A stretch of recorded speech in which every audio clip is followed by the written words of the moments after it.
इसका second point है metabolism. याद रखना ये सब सारी चीजें नॉन लिविंग थिंग के अंदर नहीं होती है, ठीक है, क्योंकि ये फीचर्स जो हैं वो लिविंग थिंग के, लिविंग ऑर्गेनिजम्स के, ये नॉन लिविंग ऑर्गेनिजम्स के अंदर नहीं होता है।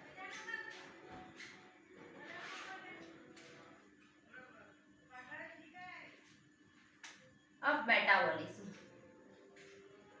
देखो, मतलब बायोकेमिकल रिएक्शंस बॉडी के अंदर कुछ ऐसी प्रोसेस हो रही हैं, ठीक है, जो हमारे केमिकल को तोड़ने का काम भी कर रही है और एग्रीगेशन करने का, ब्रेक डाउन करने का काम भी कर रही है और एग्रीगेशन काम मतलब जोड़ने का भी काम कर रही है, एडिशन करने का काम कर रही है।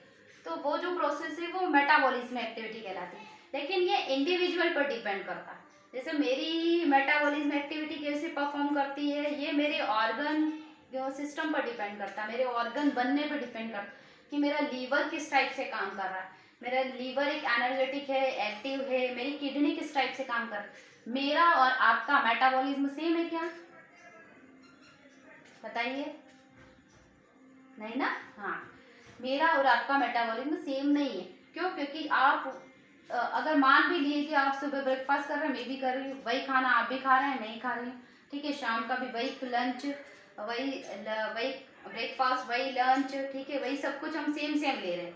और पानी का अमाउंट भी जो भी हमको लेना है 3 लीटर 4 लीटर वो भी वह सेम सेम ले रहे हैं।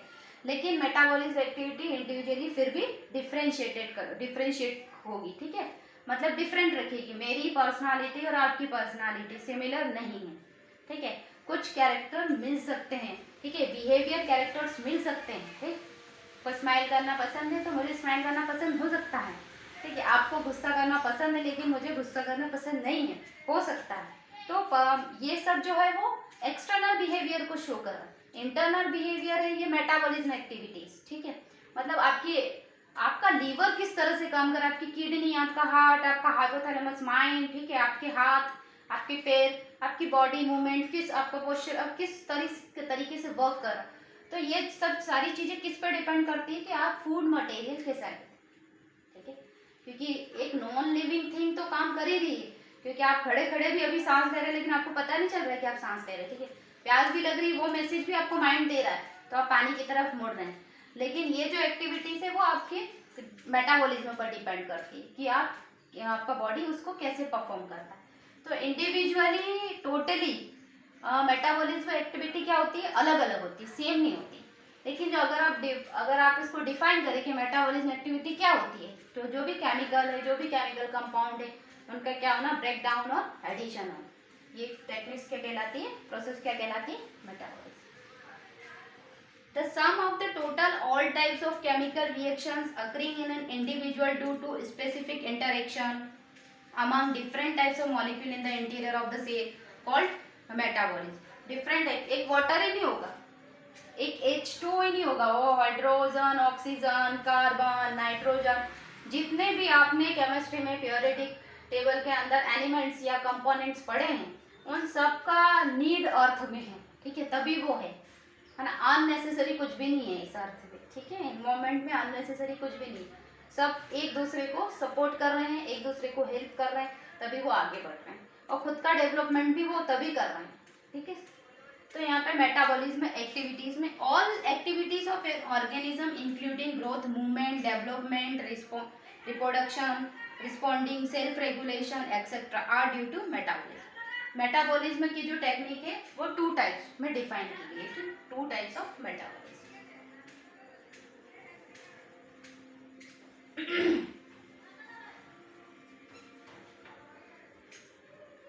First is anabolism, second is catabolism.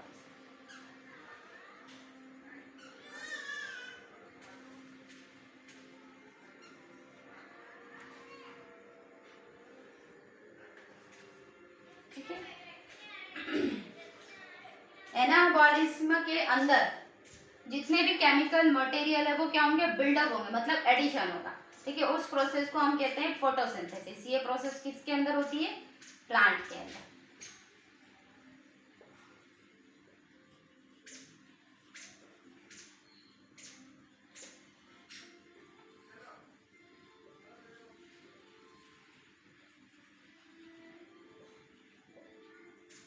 Catabolism break down of chemical, ठीक है।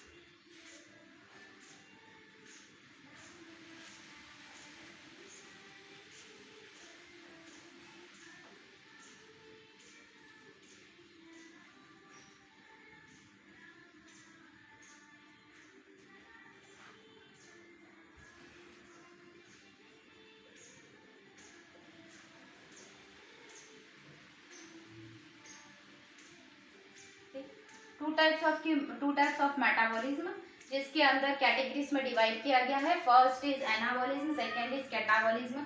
एनाबॉलिज्म की जो प्रोसेस होती है वो building of reaction that are called anabolism.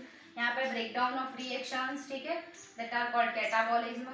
तो यहाँ पे फोटोसिंथेसिस की प्रोसेस, जी फोटोसिंथेसिस, देखो अगर प्योकैरियोटिक यूकैरियोटिक ऑर्गेनिजम्स की बात की जाए तो आपने के फीचर्स अभी सामने लिखे हुए हैं कि growth, metabolism, reproduction, life span, movement, regulation और सेलुलर ऑर्गेनाइजेशन। तो मूवमेंट की अगर बात करें तो आप बोलेंगे प्लांट मूवमेंट करते हैं, तो प्लांट मूवमेंट करते हैं, हाँ प्लांट मूवमेंट करते हैं।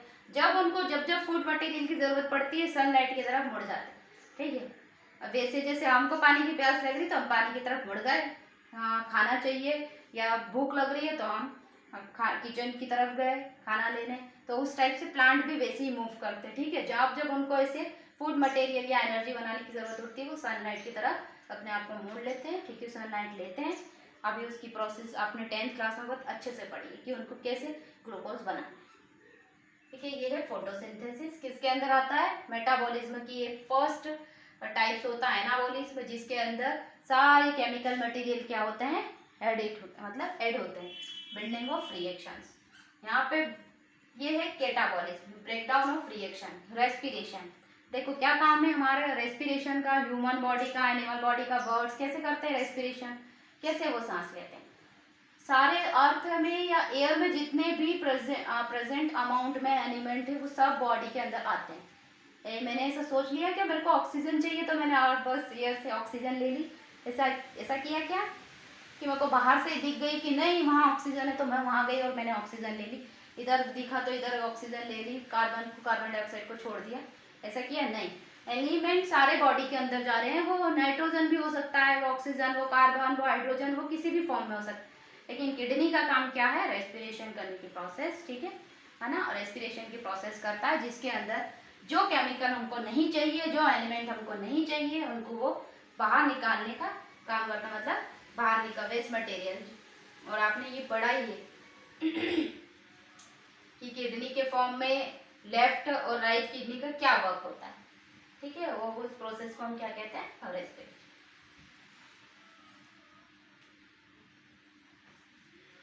देखो मेटाबॉलिज्म, बॉडी में न्यूट्रिशन, कितने सारे न्यूट्रिशन की नीड होती है, मतलब 10th क्लास में या प्रीवियस क्लास में आपने 9th 10th में भी देखा होगा कि हम कौन कौन से न्यूट्रिशन लेते हैं। अच्छा चलिए आप भी बताइए कौन कौन से एनर्जी के लिए कौन कौन से न्यूट्रिशन लेते हैं, बोलिए। वाटर लेते हैं, अच्छा ठीक है, वाटर और विटामिन लेते हैं, फैटी एसिड लेते हैं, सारी सब्जियां खाते हैं, फ्रूट्स खाते हैं जिसके अंदर विटामिन है, जिसके अंदर प्रोटीन है, नट्स खाते हैं जिसके अंदर प्रोटीन है। तो मेटाबॉलिज्म एक्टिविटीज़ को परफॉर्म करने के लिए बॉडी में प्रेजेंट्स मेटाबॉलिज्म एक्टिविटीज़ को देखने के लिए हमको कुछ को न्यूट्रिशन लेना पड़े। वो न्यूट्रिशन है vitamin, protein, carbohydrate, acid, fatty acids, ठीक है, एंजाइम्स। तो ये डिफरेंट टाइप्स के जो एमिनो एसिड्स है वो, ठीक। अभी जब बॉडी ठीक से मूवमेंट नहीं करेगा, एनर्जेटिक नहीं रहेगा, एक्टिव नहीं रहेगा, तो फिर बाय केमिकल तो कुछ नहीं हो सकता, फिर बाय मेडिसिन ही हम लेंगे, तभी बॉडी जो परफेक्ट होगा, तभी हम खाना पीना शुरू करेंगे, तब फिर हम मेडिसिन को अवॉइड करेंगे। तो मेटाबॉलिज्म एक्टिविटी के लिए न्यूट्रिशंस मेन होना चाहिए, ठीक। और ये nutrition some types of varieties में होता है, विटामिन,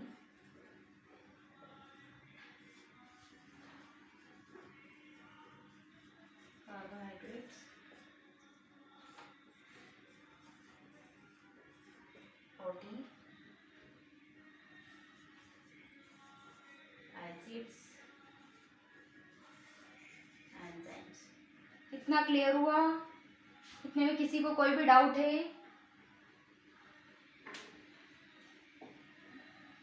देखो मेटाबॉलिज्म एक्टिविटी अगर आपने वाटर दिया तो आपका पूरा बॉडी क्या वाटर के वाटर को इकट्ठा करके बैठा है ना। जैसे पूरी अर्थ पानी से मिलकर बनी, तो पानी को इकट्ठा करके बैठी नहीं, सॉइल में क्रॉप को भी लगाती है, ठीक है, सारे एनिमल को भी संभालती है, हमको भी संभालती है, ठीक है, सारे बर्ड्स को भी संभालती। वैसे ये H2 अगर हमारे अंदर गया तो पानी के फॉर्म में ही है, पूरा बॉडी पानी से ही है नहीं, किससे बना हुआ? ब्लड है ना।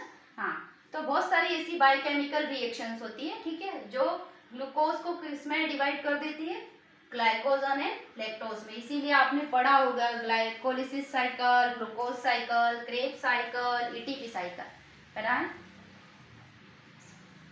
ये जितने भी हम भी नाम सुन रहे हैं ना, इनको हम आगे जाके एक एक चैप्टर में पढ़ेंगे, ठीक है। अभी हम एक बेसिक जो फर्स्ट जो चैप्टर होता है, जैसे लिविंग ऑर्गेनिज्म, जैसे छोटे बच्चे को कैसे थोड़ा थोड़ा अनाराम ABCD सिखाया जाता है, वैसे 11th क्लास का ये एक छोटा सा चैप्टर है, ठीक है, जिसमें आपका थोड़ा सा बैलेंस किया जा रहा है ताकि आप अपने माइंड को सेट कर लें और एक्टिव हो जाए। इतना क्लियर हुआ? इसका जो थर्ड पॉइंट है वो है रिप्रोडक्शन।